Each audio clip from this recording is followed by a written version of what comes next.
ஹேடி, என்ன பண்ணுற? எப்படி இருக்க? இன்றைக்கி நான் டியூட்டி முடிச்சுட்டு வீட்டுக்கு வரவே மணி 11 ஆயிடுச்சு தெரியுமா? ரொம்ப உட்கார கூட முடியல, அந்த அளவுக்கு சரியான ஒர்க்கு. கால் வலி தாங்கலை, ரொம்ப கஷ்டமாக இருந்தது. உன்னை தான் ரொம்ப மிஸ் பண்ணேன். ஒரு பக்கம் டியூட்டி ப்ரெஷரு, ஒரு பக்கம் உன் நினப்பு. ஐயோ, ரெண்டுத்தையும் பேலன்ஸ் பண்ணுறதுக்குள்ளே போதும் போதும்னு ஆகுது. என்ன தான் பண்ணுறதுன்னே தெரில. என்ன சாப்பிட்டியா?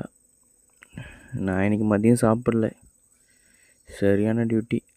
வீட்டுக்கு வந்து தான் தோசை சாப்பிட்டேன். சரி, உடம்பு பார்த்துக்கோ, பார்த்துரு, சேஃபாரு. Bye. Miss you, love you.